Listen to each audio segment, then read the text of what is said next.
I think you have to find spaces to leave your title at the door. I think you have to be accessible to people.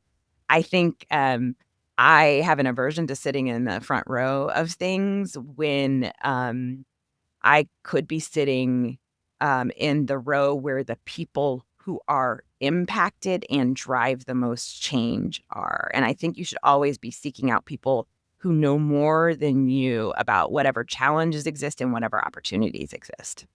Welcome to another episode of Chief Influencer. I'm your host, Anthony Shop, co-founder of Social Driver. Let's face it, Washington is the center of influence in the US and arguably in the world. Chief Influencer features leaders who have figured out how to break through in today's fragmented and fast-changing environment. Social Driver teamed up with the Communications Board and the George Washington University College of Professional Studies to recognize these incredible leaders as chief influencers and highlight how they inspire and influence others. I am thrilled to welcome today's guest, Tiffany Benjamin, CEO of the Humana Foundation, the philanthropic arm of Humana Inc., an organization with a bold agenda to advance health equity and create more resilient communities nationwide. Now, before we dive in, here are a few things I think you should know about Tiffany. Number one, she is redefining what it means to lead in philanthropy. At the Humana Foundation, she's mobilizing funding, partnerships, and research to tackle the root causes of poor health, from shaping a healthier approach to nutrition, to creating healthier emotional connections as a vital part of holistic care, supporting long-term disaster recovery efforts, and deploying knowledge and resources as a steward of good health. Number two, she brings a rare combination of experience across law, corporate leadership, and public policy. Tiffany previously served as president of the Lilly Foundation and led ESG and social impact strategy at Eli Lilly after earlier roles on Capitol Hill and in corporate litigation.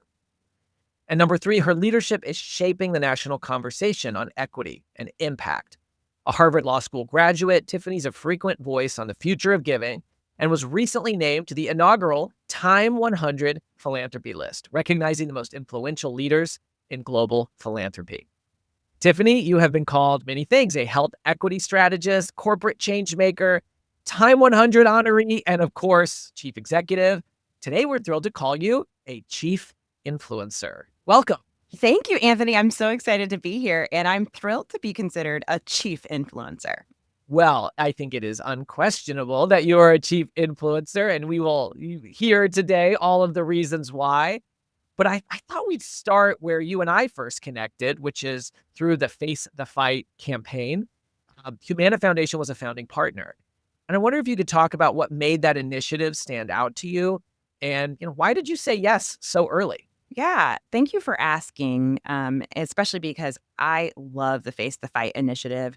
It is a veteran suicide prevention initiative. We're really focused on what we can do both on a clinical side, but holistically to reduce stigma, to help veterans and their families feel supported, and basically to say that our service members deserve to be valued and cared for in every way. Yeah. I love it because when we think about health, oftentimes we don't talk about mental health. We treat it differently. And this is an initiative where we say your mental health is just as important as your physical health. One of the reasons we signed up early is we are a corporate philanthropy organization, which means that we like to think like a corporation. Corporations think in terms of metrics and growth, and we move fast and we take risks, but we drive for change. And what we love about Face the Fight is it's based on a metric: lives saved. You can't get any clearer than measuring your impact by the number of people who are impacted by the work on a measure of lives saved. Another thing, which probably makes sense for why I'm talking to you today, is what we loved about it is the reality is foundations aren't always really that great at partnering with each other. But if we're going to drive for change, coalitions are the way to do it. Yeah. You individually can't address mental health challenges. I individually can't address this. We're stronger together, and we all have different bases of people we interact with. And so we can really elevate the message if we're willing to say, I want to partner with USAA, I want to partner with the Reach Resilience Foundation, and we all want to make this difference together. That's one of the things that really struck me, Tiffany, about Face the Fight is the vast number of partners of that coalition. I think it's over 250 at this point, corporations, nonprofits, universities that all are focused on this challenge around veteran suicide. And I wonder if you could just share a little bit more about, being part of a coalition like that and sort of what you were saying, the need for groups to come together, because these huge challenges that we all read about every day, that we all experience in our lives. I mean, none of us is not touched by issues of mental health or of suicide in our networks, friends, family. I mean, it's just something that we're all familiar with, unfortunately. And I want to hear a little bit more about how organizations that may be focused on different things in their business side are coming together to tackle these challenges. Yeah, I think it's a great question. And in particular, I think we all see these things show up, whether it's in our workforce, whether it's in our families, whether it's the people we interact with. And challenges around mental health have always existed. But frankly, the time of COVID really laid bare all of these challenges that all of us were struggling with in terms of our mental health and our understanding that different people might need different needs to address Right. whatever challenges they're struggling with. And so, what I've really loved about this coalition is the ability of these organizations that are thinking about different things. I primarily focus on health equity, and we're thinking about how do we meet veterans where they're at, whether they're in a rural area or an urban area, whether their gender, sexual orientation, race, all of those things. We're trying to think what is the strongest connection we can have to folks, no matter who they are, to tell them that they're loved and supported. And what I like about this initiative is there's space for people who are thinking about veterans, there's space for people who are thinking about mental health, there's space for people who are thinking about really just supporting those who have taken care of us. And so I love the concept that we can all find some unifying force and say, there's nothing to be ashamed of if you're struggling. You have had some challenges like everybody else, and you deserve care and love and respect, and we value you. And you can find a group of people who can just see the humanity in each other.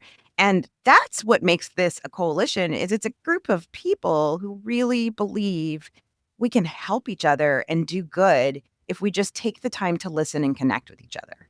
Yeah, 100%. I love that. I want to ask you to think back on your career path a little bit. When we think of influence, obviously job title is one component of influence, what people see you as what your role is. And you've gone from Capitol Hill to corporate law to philanthropy. What stands out to you as an inflection point in that journey? And was there a moment you realized your path was shifting in a new direction? Yeah, every day, Anthony. Um, I will tell you, everything I do now, I think really is about living the vision and sort of the mission of what my mom has shaped me to be. Mm. My mom was a social worker. She was actually a telephone operator when that was a thing. I'm sure plenty of people don't remember that anymore. And she went back to school to be a social worker. And she was a single mom. So she took me with her on her internships when she was working. These are pre-HIPAA times. And she worked with older adults and seniors in nursing homes and hospitals. And she actually worked with HIV/AIDS patients in the 80s when it was a time in which people were really scared to even say HIV/AIDS out loud. And she taught me empathy and compassion and that listening to people telling their stories for them when they can't and seeing the good in everyone is really the best way that you can serve yourself and other people. And so everything I've done in my career has really been in service of other people, I think. I went to law school because I wanted to help people, and I viewed the law as a way to make sure systems were good and were being upheld. And I entered philanthropy for the same reason. I saw it as my ability to make an impact. And sometimes people will ask me, like, how do you reconcile these like you did and fix all of those things and connect it all together? And what I would say is as long as you're doing something where you feel like you are making people around you better, you're doing something of impact. And I've always sought out places where I can feel like I'm making things better for the people around me. I want to ask you about a specific career moment. If I understand it right, you kind of had a side job inside. Yeah. It turned into a new career path. I wonder if you could expound on that and tell us that story. Yeah. So, um, people sometimes will ask me, did I always know that I wanted to run a foundation when I was a kid? And I said, no, I didn't even know that was a job until a Right. decade ago. But if I had, yes, I absolutely would want to have that as a career. So I was a lawyer, an in-house lawyer at a company, Eli Lilly and Company. And you know how when you get a new job, they're like, here's your new job. By the way, you have these 35 other things you do that are just things. And one of them was to be the corporate secretary for various legal entities, including their corporate foundation. And most of the time, people just sort of do that as a side ancillary job and they don't think about it. But I got really interested in it. I started asking questions. I started spending time with the president of the foundation, really caring about the work they were doing. And they were doing some work out in community. And I showed up and was like, what can I do as a private citizen to help too? And so I was just doing that because I cared and because I thought it was the right thing to do. And I had started doing volunteer work with the lawyer. So I ran our pro bono committee. And one day, the head of the foundation called and said, Tiffany, I'm calling to let you know that I'm leaving and you're my corporate secretary. And I just want to let you know. And I said, that's really sad, Rob. I want your job. I don't even know where it came from. It just like flowed out of my mouth. And that is how I began the next journey in my career here to be in philanthropy. It was really about being curious. And it was really about leaning into opportunities that seem exciting. I love that. I think it just shows that importance of, you trusted your gut a little bit on that one and your instinct and how paths are not always so clearly laid out. Like you said, you didn't know that job existed. And then when you found yourself close to it, you realized that was what you wanted to do. Exactly. It drives me crazy. Sometimes you'll have people and they'll tell these stories of their career where they'll be like, I did this and this and this, and that's how I got here. And Yeah. I like to tell people it's never a linear path. The reality is you look at where you're at now and then you sort of tie those things together backwards because you Yeah. weren't always making those decisions with that pathway. Yeah. And to me, I think if I feel like I'm driving for change, that's the place I want to be. And Right. philanthropy is a place where I feel like I can be impactful and drive Yeah. really positive change. Absolutely. So titles, especially big titles like, CEO of a foundation, titles can open doors, but they can also create distance. And I want to ask, how do you stay grounded and connected to the people you're serving through listening or connection? Whether you're with another CEO or a community leader, a teenager, a teammate, how do you make sure that your title doesn't create that barrier that sometimes titles can? Yeah. So the first thing is I actually just really like humans. I think they're really, really interesting. And so I think you can learn something from every single person you meet. And so I've never gone into a space where I haven't felt like, oh, I can learn from anybody who's had an experience that's different than my own. And I think one of the ways I do that, just sort of practically, is oftentimes I'll get invited to something. And for example, I was invited to an event, and I went, and they were like, "Here's your reserved seat in the front row," and I was like, "No, no, I'm good. I'm going to go sit in the back." I snuck in the back. I sat in the back, and I talked to this gentleman for 20, 30 minutes, just about what he did. He was in violence prevention work, and I just asked him questions. I just said, I'm Tiffany and I'm interested. And we spent time together talking about the work that he did. And then at the end, I was like, I would love to come out and see your work. And he said, great. And that's when I gave him my card and it got a little weird, but I went out and connected and sat in community. I think I think you have to find spaces to leave your title at the door. I think you have to be accessible to people. I think I have an aversion to sitting in the front row of things when I could be sitting in the row where the people who are impacted and drive the most change are. And I think you should always be seeking out people who know more than you about whatever challenges exist and whatever opportunities exist. Yeah. Leave your title at the door. Sometimes I love that. That's such a great takeaway to remember. Speaking of sort of being with the people that, are impacted, you spoke earlier about how your mom brought you along to work and the inspiration that you got from her to help people.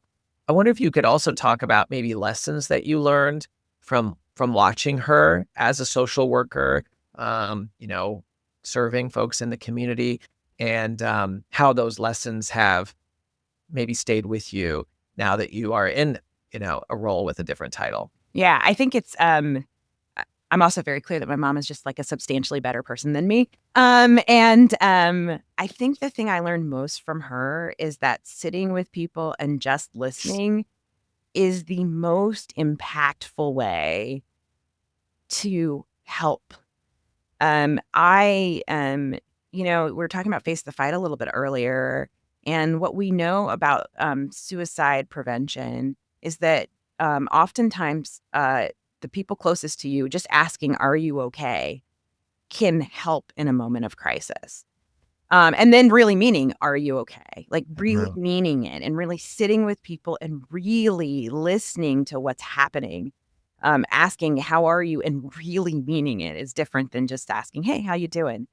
And I learned that from my mom, and I've carried it through this real view that listening to people about whatever challenges they are in is really the important way to drive for change. So at the Humana Foundation, we're really, really thoughtful about making sure that what we're doing is community centered and that we do a lot of community listening.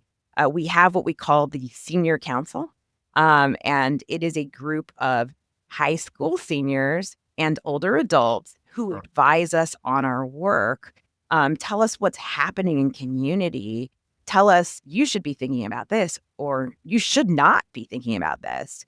We love the intergenerational element of that, but I think the other thing we love about it is they will point out things there is no way we could possibly have thought of. Mm. And all we have to do is sit and listen. And we come out with better outcomes and solutions when we sit and listen to people. And so I hope that when I think about legacy, because I'm getting older these days, I hope that part of my legacy will be that people around me felt like they were seen and advocated for no matter who they are, no matter where they come from, no matter what their life has been.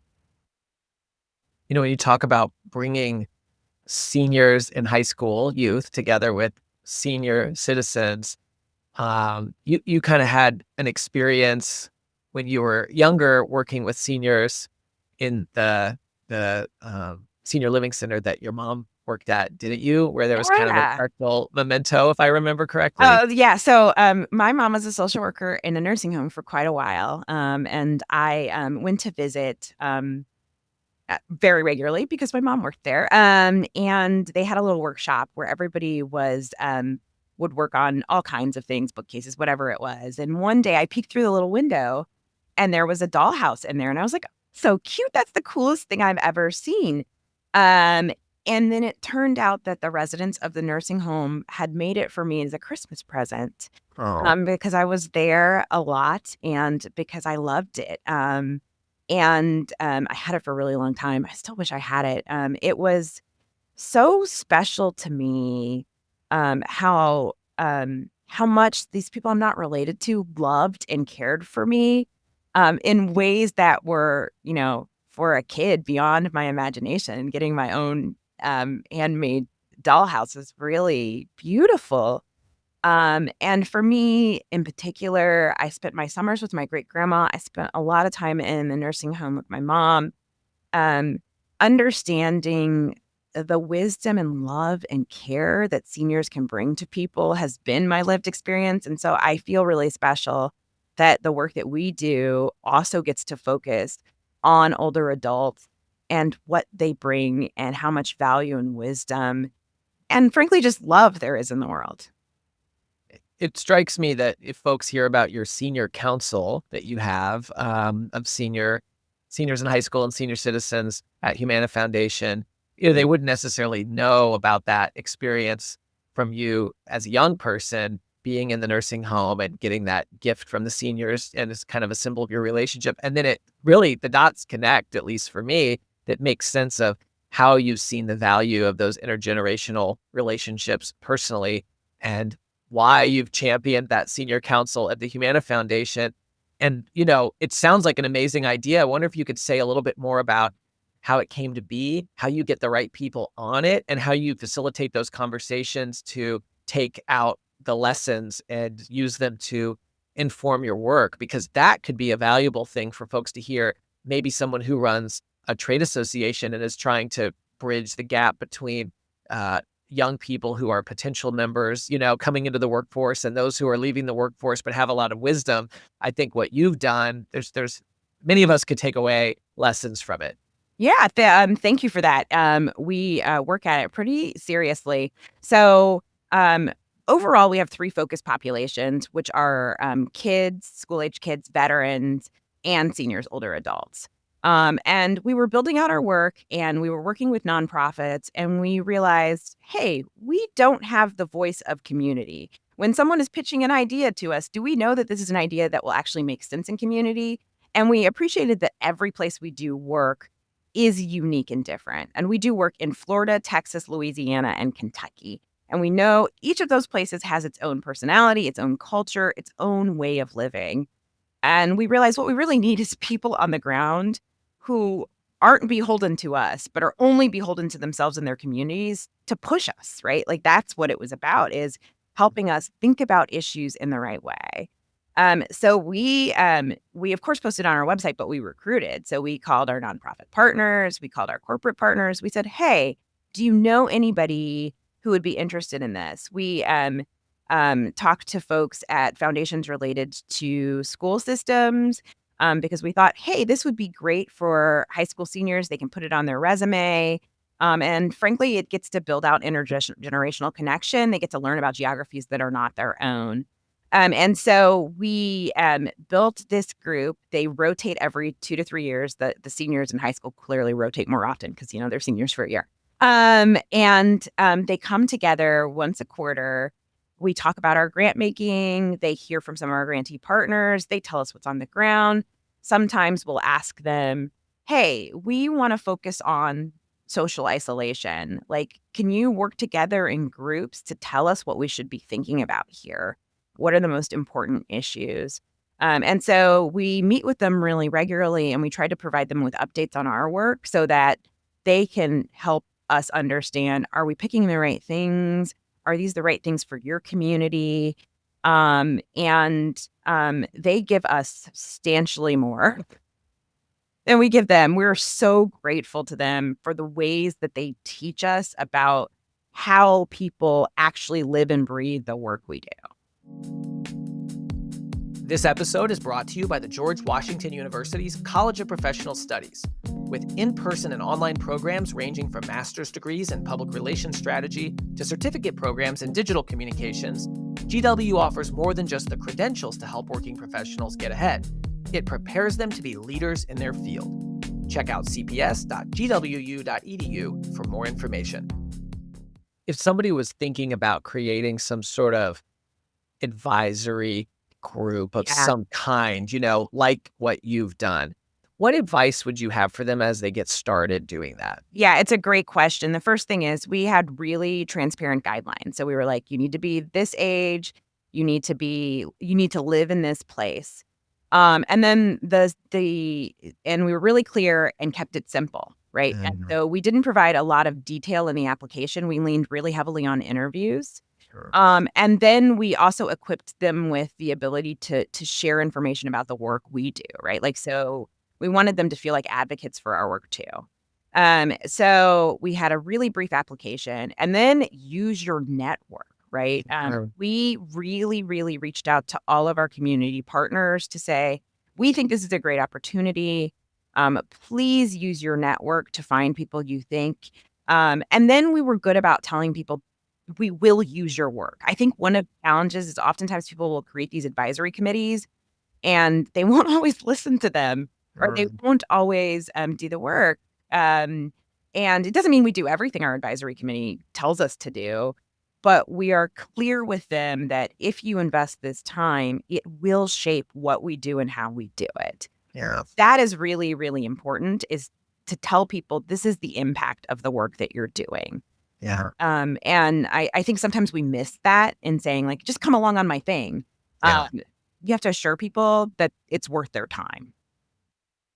It ties into something. I think I remember you telling me that you saw, when I always ask, what's your sort of superpower when it comes to influence? I think we talked about curiosity and how curiosity is just such a really powerful. And when I hear your description of this group, right, it really showcases that value of curiosity and using that to learn from this group. But I wonder if you could talk a little bit more about that superpower of yours and maybe even any examples of where that's helped you get better solutions across your career, showing up with that sense of curiosity. Yeah. So I will give you very practical examples of how we use it in our work day to day here at the foundation, and also just sort of how I use it conceptually as a person. Here is an example of how curiosity operates for us as a foundation. So we have a board, and 4 times a year we go and we present to that board with our recommendations, our thoughts, things we're interested in. And in advance of that, we have the entire staff come together and really review the slides and discuss everything that's happening um, up to the presentation because I actually view feedback as a gift. And I actually think it's a great way to get everybody on the team understanding where we're going, what the Mhm. strategy is at. And I tell everybody, you are making people better by asking questions, by being curious, by pushing them. And if you have that question, our board's going to have that question. And what it's done is it's built a staff who are inherently curious, um, unwilling to just stay quiet, which I love about us. Ask questions, think about how everything fits into the strategy. We also spend a lot of time learning. We met at a coalition meeting for Face the Fight, and I Mhm. was the only one there for my team. I just got back from the Council on Foundations event. We are out and about, always learning from other people because there is not one way to do this work, and there's no right Yeah. way to drive change. So you have to constantly learn from others about what worked and didn't work, so you can refine and get better. Yeah. For me, I think I've always been a deeply curious person, and I really, really like learning. Um, but I wouldn't even be in this role if I wasn't a deeply curious person. I told you the story about I was plodding along as a lawyer. I was perfectly happy. And if I hadn't said, "Hey, what does this foundation thing do?" And been curious about what it can build and grow, there is no way I would be in philanthropy. And it was really just being curious, not intentioned around finding a specific job, but led me to a career path that I view as my calling. So philanthropy is your calling. And I think others agree because you were just named to the Time 100 philanthropy list. Hey, Congratulations. I feel I'm like that is thank and Lin-Manuel Miranda and Steph Curry and Aisha Curry. it, Crazy school weeks. it's so cool. I was so excited to see that. We'd already booked this interview and then that happened. And I was like, oh my gosh, we got to fit that into the questions. What a cool thing. So yeah, what did that mean to you personally? And what do you think it reflects about the future of giving? It was deeply special. I have never done this work for credit. I really genuinely believe in our ability as humans to drive for change by just investing in others. Like, I really, really believe in that. I really think that there are a lot of brilliant ideas and people trying to make their communities better. And if we just support them and uplift them, they can do amazing things. Like, that's just what I believe. And so I wasn't gunning for an award, and I certainly wasn't expecting it.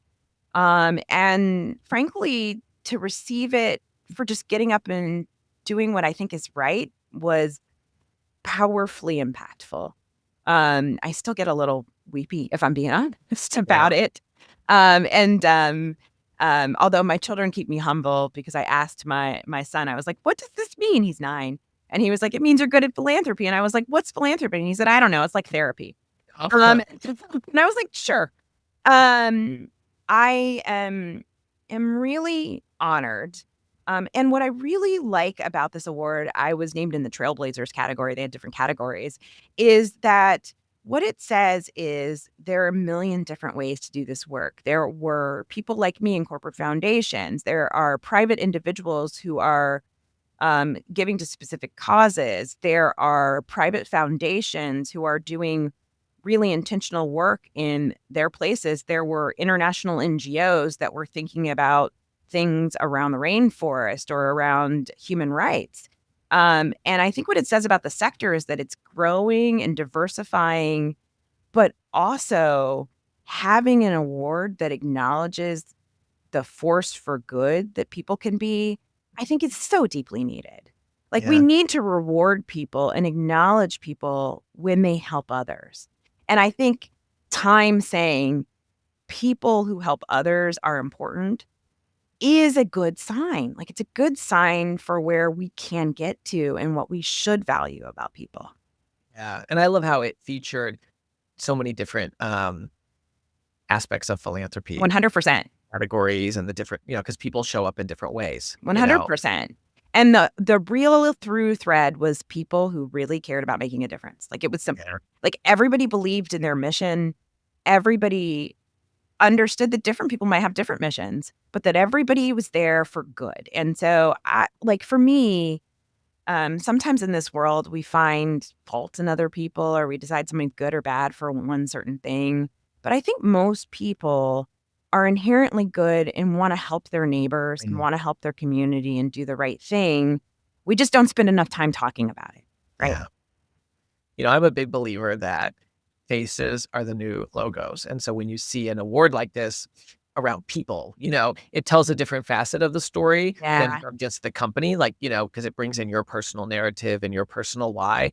And I think when it comes to our digital presence, we always have to remember if faces are indeed the new logos, we have to elevate people and we have to communicate through people.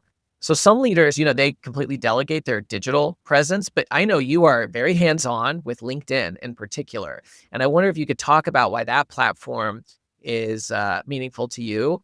And, how do you balance authenticity with strategy, especially as, technology evolves and now we have AI, et cetera.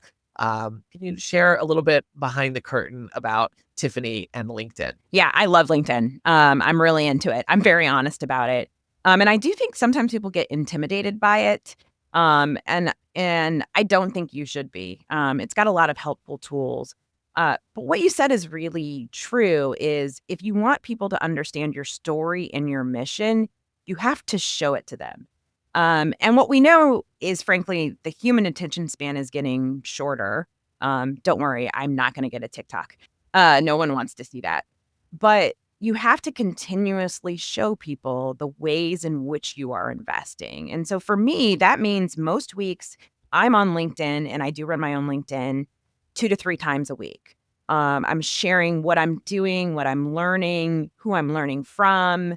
Yesterday, I was at the Council on Foundations meeting, as I noted, and I posted a quote from one of the keynote speakers because I thought it was from Darren Walker, the Ford Foundation, and he said, "We are in the business of hope."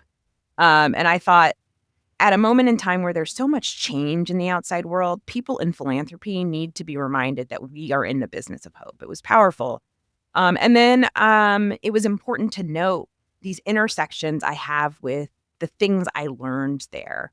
And so I think LinkedIn can be a tool for sharing what you know, but you also have to understand that there are a bunch of people using LinkedIn to share what they know. And so if you don't have a hook, you don't have something that connects it to something greater, people are going to keep moving. So you have to share part of yourself. I'm intentional in sharing that I love the Kentucky Derby because I live in Louisville, Kentucky. But I'm also intentional in sharing my really cool hats. And I'm intentional in talking about how the Derby is an economic development engine for the city. You can do all of the above. My hats are my personality, and my hats are my authenticity. My role is to think about how to uplift the many communities we serve, and I can tie those two things together as long as I'm thoughtful about it. Yeah, I love that. Um, I want to talk maybe about Humana Foundation a little bit more, and you kind of keying off of what you just said. But I know you've introduced new levels of transparency and access in the work that you do. And I wonder if you just talk about some of those changes that you've made to the grant making process and the feedback you've gotten, because I think that is really an example of how we can change systems to support how we influence others and how they influence us. Yeah, I think you're right. I think, I talk a lot about curiosity and listening, but it doesn't work unless there's accountability. And so I actually think philanthropy should work harder to drive accountability within itself around its processes. That's just sort of my take. For us, in general, our focus is health equity, which means we focus on subpopulations, right? Like we look for places or people where there might be specific challenges in lots of different ways. And we say, can we address your challenge? Um, we felt like if you were going to have a focus like that, you can't then just go and sort of do all your decision making in secret and handpick people. So we actually have an open application on our website. It's not open right now, but it'll open again in 2026. And you go fill out a short form application because we also are respectful of the fact that it can take a lot of time for nonprofits to fill out these applications. And they might have to fill out 20 to get the funding they need. And so we try to create a short form application. Then if it turns out that the short form makes sense, then you can move to our second round, which is a little bit more interactive. But also, if it doesn't, we tell you it didn't. So you're not working really hard on something that wasn't going to make it. I just think that's respect for humans. Sometimes telling people no is the most respectful thing you could do. It's a heck of a lot better than leaving people in that weird gray space where they can't figure it out. And so when someone does not make it, we actually send everybody who applies a note telling them they didn't get it and why. And we think it's not always detailed. It's usually pretty simple, but we think that we owe it to people to tell them this didn't work for us. And I don't think it's because it was a bad project. I say no to a lot of really great projects. It's mostly it doesn't fit our strategy or this moment in time, or it doesn't have the metrics that we use for our work. But I really believe you have to be honest and transparent with the people you are trying to serve. And so our open application process is really just us reinforcing our vision around making sure we're focused on the communities we're trying to serve. That also means respecting them enough to say yes and no. Yeah.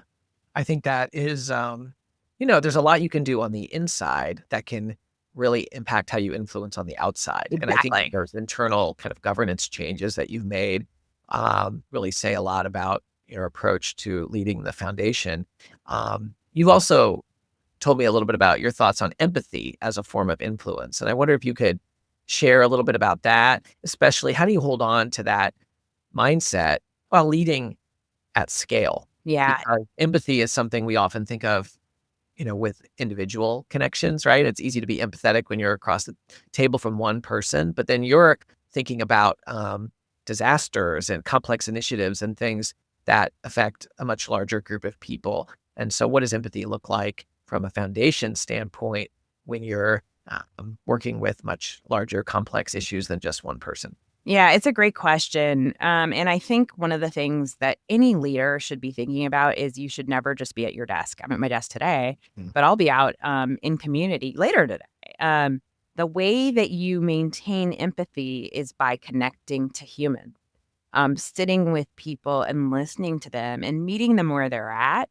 And so I think it's really important for any leader, anybody who wants to influence, to actually go interact with other humans and really, really listen.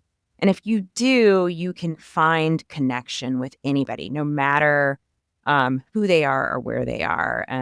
I last year I did a program called Leadership Kentucky, which is where we traveled all across the state to learn about different components of that one state, which is one of our geographies. Um, and what I loved about it is there are people who had totally different lived experiences from me, but we could tell a great story about like how our parents treated us in the summers when we were kids, and we would connect and bond. And what it meant is, I we had several natural disasters that have happened in Kentucky over the last couple of years. I've always had somebody to call or talk to who has that lived experience, who can tell me what's happening so I can respond in the right way. But also so I can remind myself what's most important, which is in the end, it's the people. Yeah. As we close out, I want to ask your thoughts on just influence in general. If we put the word influence at the center, what does it mean to you now as you've learned so much across your career and worn so many different hats? Maybe that's even literal with your Literal Kentucky hat. Derby thing. Yeah, I you have do love a lots of hat. I do love a hat. fabulous hats. How's the definition of influence changed as your platform and your responsibilities have grown? And, what do you think other leaders should know when it comes to their own influence? I think there was a time in my life where I thought influence was really being the loudest person in the room. It doesn't mean I was the loudest, but I thought the person with influence must be the loudest one. But what I learned over time is oftentimes the person with the most influence is the quietest person in the room. They're the one who's listening and figuring it out and taking in all the data points and then making a call after that. And so I genuinely think if you want to influence, you have to understand where everybody around you is coming from. And that is the only way your influence sticks. You might get influence for a minute from being the loud voice in the room who's demanding a thing, but your influence sticks because you listened and you heard and you understood what was really going on in any space. And then you were able to develop whatever solution, response, opportunity based on all of the information around you. So I think over time, what I've found out is influence is really about how you uplift others, and influence is really about how you care for others. Uh, Influence is about how you care for others. I love that. And what you just shared there, at the end, I mean, it's a really great encapsulation of so many of the lessons that we've heard from you today, Tiffany, about influence. You've had a fascinating career journey. You lead a foundation. That's not something that was on your radar early in your career when you were at Harvard Law School and thinking about your legal career. But as you moved into that world, thinking about how you can bring that expertise you have, but also your lived experience as a youth engaging with senior citizens in a nursing home, and how that has now manifested in a senior council at the Humana Foundation, where seniors in high school and senior citizens come together so that you can do what? You can listen to them. You can learn from them. You can take that to apply that knowledge to the communities that you serve and that you want to impact. And it really struck me when you said that sometimes we have to leave our title at the door so that we can be an effective influencer. Instead of taking that reserved seat in the front row, what happens when we go sit in the back of the auditorium? And you gave a great example of how that turned into a conversation with somebody unexpected that, has had ripple effects for you. And that, influence is really co-creation with someone. It comes from a place of curiosity. So just so many incredible lessons. I just am so grateful that you took the time to share them with us today. Grateful for your work, of course, with Face the Fight as a founding partner there, and congratulate you for being named to the Time 100 list of philanthropists. And that's just such an incredible honor.